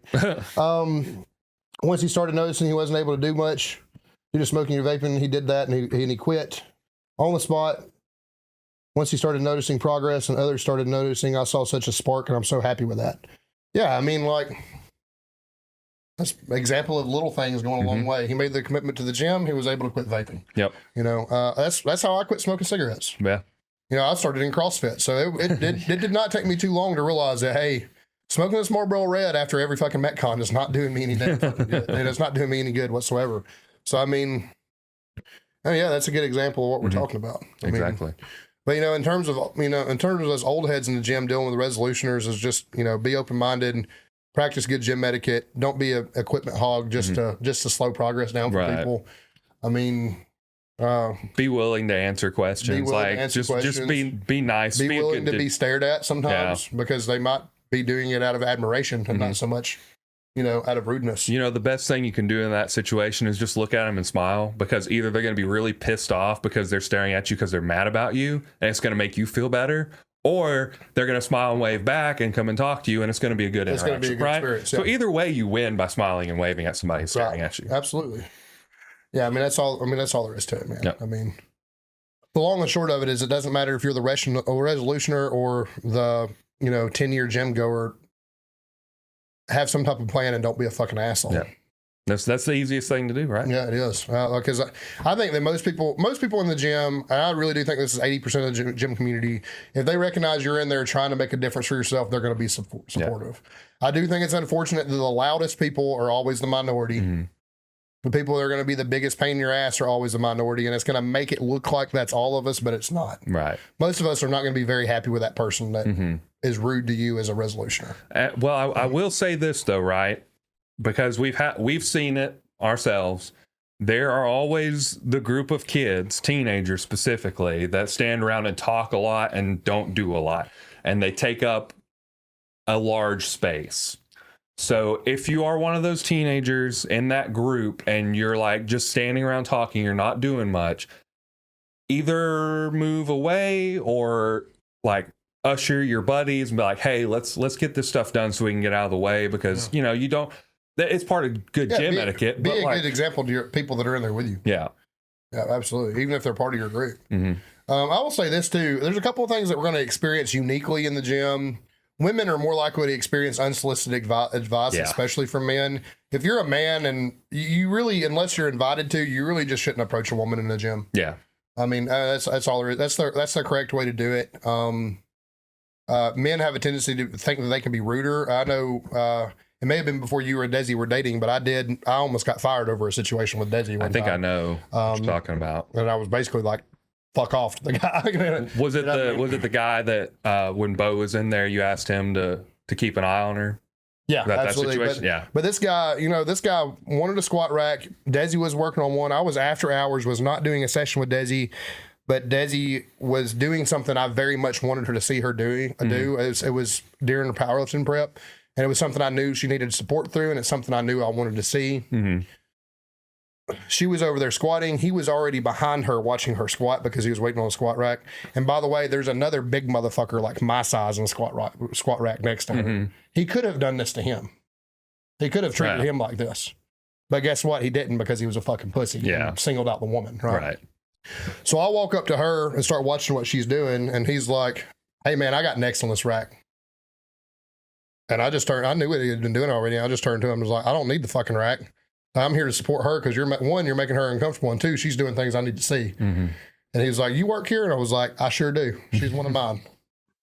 I told him, I was like, you've made her uncomfortable, and I really haven't appreciated the way, Yeah. I probably wasn't as nice, but I basically told him where to fucking stick it. About that time, the other guy got off the squat rack, and the dude got to resume working out. Mm-hmm. He came up to me again later, and he was like, you do work here, right? And I was like, yeah, I do. And he wanted to make a big deal about it. I was like, listen, you made her uncomfortable. It was very not nice. He wasn't nice to her about it. And I was like, wasn't a good situation. I was like, you tell him whatever you feel like you need to tell him, bud. Mm-hmm. I really don't care. Yep. Like, no. But you really shouldn't, as a man, you really shouldn't go bother women. You really shouldn't offer them unsolicited advice. My experience, I coach mainly women. 70% of my clientele is women. They're uncomfortable about being there a lot of the time anyway. Mm-hmm. You can, if you're going to go make it more uncomfortable for them, you are not fucking helping a thing. Yeah. A bit. I mean, but so that's a unique experience as a woman, like having to deal with unsolicited advice and stuff like that. Even with somebody like Desi, Desi was probably stronger than that dude, knows more than that dude, more capable than that dude. But there always seems like they're going to get unsolicited advice or some type of unsolicited just pressure from a dickhead. That being said, from us men, there's always some type of constant fucking incessant fucking dick measuring in there. Yep. We deal with it at Hartslow all the time. Last time time before last, I was bench pressing in there. A guy got butt hurt because of how much I had on the bar and was trying to out deadlift my bench press. How that fucking makes sense, Yeah. I don't fucking know. I mean, I guess I could have gone deadlift beside him and made him feel real fucking bad about himself. But like, dude, just like, I'm fine with what you're deadlifting. Like, I'm not upset that you're over there deadlifting less than I'm bench pressing. Right. Like, I'm not judging you for that. I don't think I'm a badass because I'm over here. I'm just a little further down the road. Like, it's fine. Like, dude, just do your workout. Yeah. Do your thing. There's no reason to peacock around and fucking act like you're the baddest person in the room just because I have more weight on the bar than you. Right. Like, I would be proud of you if you would just do your thing. And most of the time, we're proud of people that are stronger than us, or at our ability, or even less than us. If they're like, they're cool about it. Like, I don't want to see people do bad. Yep. But there's always, as men, that's our experiences. There's always somebody in there who wants to show Who how wants to much fucking better. dick measure. Yeah, they just want to. They want to feel superior. And this is no offense to you, TJ, because I know you're a lot smaller than I am. You're jacked for your size for sure. So I'm not calling you a skinny bitch or anything. And one of my biggest problems is with skinny guys in the gym. They see me lifting a lot of weight and they're like, immediately go to the pull-up bar, bust out fucking 15 pull-ups. And immediately what I have to do is go back behind them and get my fucking 300-pound ass up there and do 15 pull-ups right behind them, so to let them know skinny bitches ain't the only ones that can do pull-ups. Like, I'm sorry, but like, it's always somebody like that for me. It's always somebody like that knows they can't do what I'm doing and they're upset about it and they want to go fucking peacock about what they can do. But I'm happier about your ability to do calisthenics, man. I think it's fucking cool. If I was sub 200 pounds, that'd probably be a cool way to work out. I can't lie. It's cool to watch those people do those things. But like, don't just be a fucking dick because you're jealous, right? You know who I've never seen that from, and I've talked about this so many times. I have never been treated that way by somebody that was actually stronger than me. Yeah. People that are stronger than you are always going to be happy that you're in there. Yep. That's right. They're always going to be proud of the work that you're doing and happy to see you progress. It always comes from below. It never comes from above. That being said, that's the unique experience we have to deal with as men, is like always this fucking dick measuring all the time. All the fucking time. So here's some free advice on that one. Just get better. Just get stronger. Yeah, if you got a problem with than the somebody being stronger than you, just do fucking better. Yep. Like if that's eat more, lift more, fucking change the way you train. Like there's a reason why you're not as good as that person. Yeah. Like, and I'm not saying I'm better than anybody. I don't believe that, but there's just this weird, I don't think you see this in a powerlifting gym. probably not as much. Because everybody's there for the same fucking purpose, but for whatever reason in a commercial gym, you always have that person from underneath fucking chirping the fucking loudest. I think like with a powerlifting gym, the big thing is like it's going to be more of a healthy rivalry thing, right? There's going to be two people in the same weight classes. They're going to have similar totals or maybe not so similar. And they're just like, man, I want to catch up to you one day. And it's like, here's how you do it, right? Right. Like, Yeah. that's what you're going to see. Yeah. I mean, absolutely. Like, I don't think anybody in a powerlifting specific gym wants their teammates to do bad. Yeah. Like if I beat you, I want to beat you at your best. Mm-hmm. I don't want to beat you. If me and you, we're not in the same weight class, but if me and you competed on the same day, I don't want to beat you because you got hurt and had to drop out of the meet. Right. I want to beat you because I was better. Right. And I want to beat you with you going 9 for 9 and having your best total ever. That benefits me as a person. Mm-hmm. That benefits you as a person to have that type of rivalry. Yep. The type of shit you see in a Globo gym when people are just getting fucking pissy because I have a 400-pound bench press and they don't. That's weak shit. That's weak-minded. Mm-hmm. That's real fucking weak. That's all there is to it. Like, I would say just be like, I don't know. And, you know, and another thing about a commercial gym, everybody's got different goals too. Yep. So, you know, if you're upset about that guy that squats more, deadlifts more, bench presses more, overhead presses more, does more pull-ups than you or anything like that, you probably need to put it in perspective that you may not be training that way. Mm-hmm. You may not be training for the same set of goals. You might just need to like lay it all out there and be honest with yourself about what you're doing versus what they're doing. Yeah. And like maybe if you are jealous of that, maybe your goals should shift. Like if it's a jealousy thing and it's like, well, I want to be that strong, right? Like, why am I not that strong? Maybe you just have goals. Yeah, go down that avenue. Go down that avenue. Nobody's stopping you from it. That person that you're talking shit about may be the person that you need to talk to get help. Yep. To move in that direction. Like I've never seen, like I said, comments like this only ever come from below. Mm-hmm. Only ever come from below. Yep. Period. Speaking of rolling back just a little bit about the skinny guys, being a former skinny guy, I can talk shit. Yeah, right? that's fine. So That's fine. Do it. I was in the gym, and I may have told the story. I know I told it to Desi, and I may have told it to you privately. But there was this instance where I was working out, and I don't remember why I was in the gym locker room, but there was a skinny guy. And he had saw me out there, and I know he was watching me at some points. I don't even remember what I was doing that day. I don't think I was doing anything that crazy. He sees me in the bathroom. Well, not in the locker room, excuse me. The bathrooms are right there. But he comes out of the bathroom, washes his hands, takes off his shirt and flexes his abs and puts his shirt back on and walks out.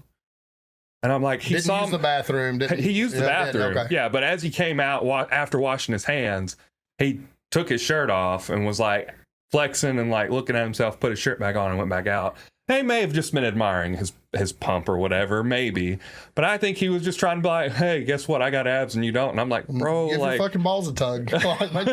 make sure they're attached. There is nothing wrong, TJ. There's nothing wrong with being a skinny guy. No. What I'm talking about though, and you've probably experienced it. You may have experienced it with us big guys that maybe aren't as fit as you, but like they're like these bad negative things in the gym always come from somebody that is physically probably less than you. There's probably some type of jealousy factor. This stuff does not happen in a healthy competitive environment like what a lot of our people get to train with. Like, you know, a lot of the people that are listening to this train in a powerlifting specific gym. They're super supportive of their teammates.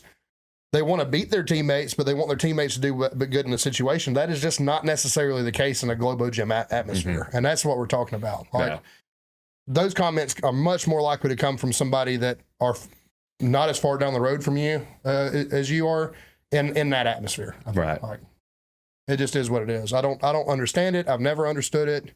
And that is what it is. I'll be honest with you. I feel like I experienced that.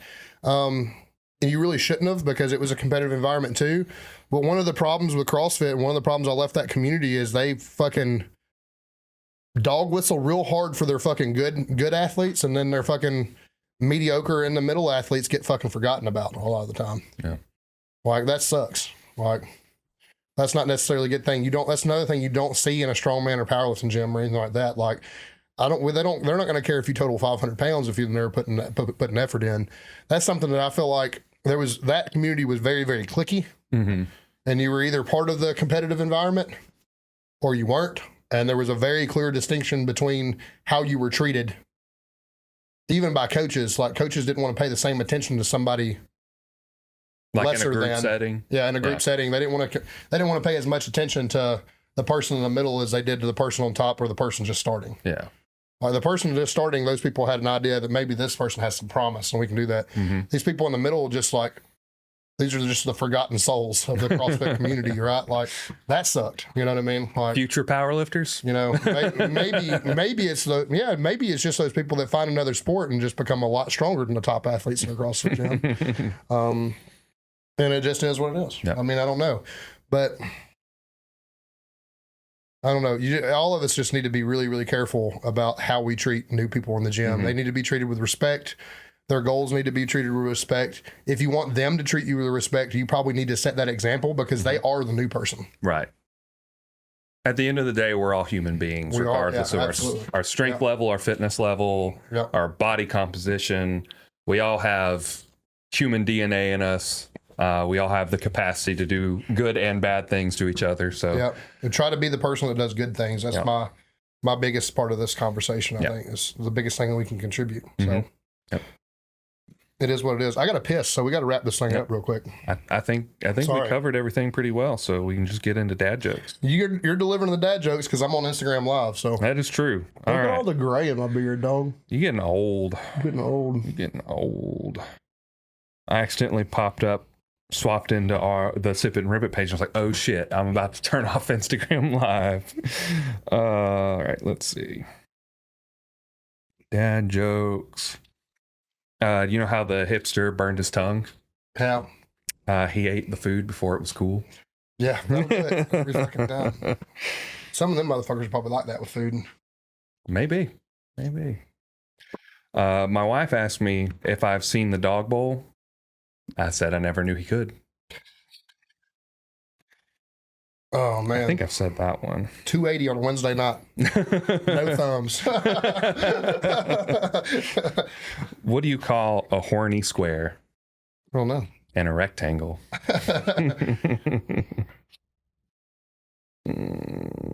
Who's still listening? We got TJ and who else? Expose yourself before I do. You mean not literally. Just tell me who you are. Tammy's still watching. Oh my God. She's been here all day. Tammy has been here through the whole episode. I hope that we didn't say anything too belligerent. That's somebody I would hate to upset her. That's like Jim Mom. I'd be so upset if she came to me and said she was disappointed. She's like, you said something on that podcast that made you look like a real asshole. And then you just have to make a public statement of like, I apologize. I publicly apologize to anybody listening. There she is. Tammy, I haven't said anything too belligerent, have I? Have I been okay? I just want to know that I haven't said anything too stupid or offended anybody. I feel like the dad jokes have offended everybody. You feel like the dad jokes? Yeah. I don't know. It wasn't the dad jokes, I promise. Do you know why dark is spelled with a K? Why? Because you can't see in the dark. Damn it. Oh, man. I'm going to try and find one more. She said she loved every minute. Oh, thank you so much. That's so sweet. I'm so happy I didn't disappoint you in any kind of way. That's a real concern. I'm not even making a joke about that. All right, this is the last one we'll end with. I got into a fight with 1, 3, 5, 7, and 9. The odds were against me. All right, that's a wrap for today. Yeah, that's the show, y'all. Thank y'all for sticking around and watching. TJ, you're awesome. Tammy, you're awesome. Everybody else that checked in, thank you. The Instagram live thing's fun. We made it to do it more. I need to get a little bit more. No bad comments at all. You're safe. Okay, thank God. She could absolutely put me in a headlock and beat me to death. So Yeah, I would be afraid to. I would be afraid to. So I'm happy. All right, cool. That makes me feel better. We need to do Instagram live more. When I'm a little bit less of a dumbass, I'll figure out how to invite everybody so that maybe we have more spectators and more. You know, next time we do it, we might be able to do it through the laptop and actually feed through the camera. Because I know the Mark Bell podcast does that. Yeah, we should do that. Absolutely. We can try it and see what happens. Yeah. That way they get better audio quality. Yeah, that'd be good. That'd be cool. That'd be a lot better for them and probably better for us too. We'll be able to see their comments a little bit better. Yeah, because we could have a phone set up over here to read the comments and stuff. Oh, thanks, man. Awesome. He said he'd catch up on some stuff that he's missed. So. Cool. Thank you. Thank you. Prepping. All right, y'all be good. We're out.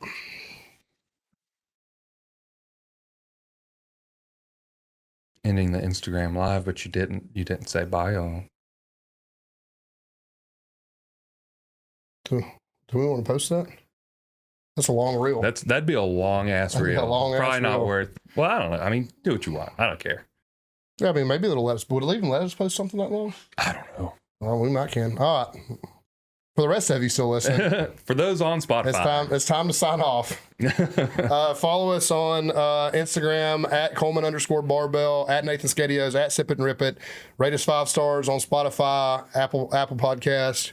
Watch us on YouTube, subscribe, all that good stuff. Send us money if you want to. Send us your PR songs. That could be fun. Whatever you want to do. Send us questions. Mm-hmm.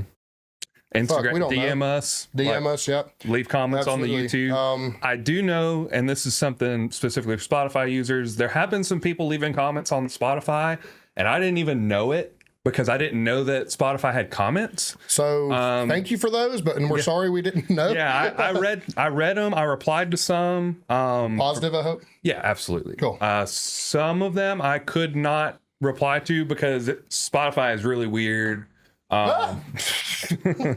It's okay. I don't even think your eye is gonna make it in, but I don't think that falling is gonna make it in the sound. But anyway, so for everyone who did comment on Spotify, thank you. Sorry it took so long to look at them and reply to them. Didn't know Spotify had comments, but they do. You live and you learn. We're old, so yeah. I usually am pretty good with like tech stuff, but that was a miss for me. So sorry about that. But I will be checking in every week on Spotify to check comments. So if you do comment on Spotify, I will see it and I will at least publish it because you have to publish your comments on Spotify. Wild. Yeah, there's a lot of weird stuff. I gotta pee real bad. Bye, y'all.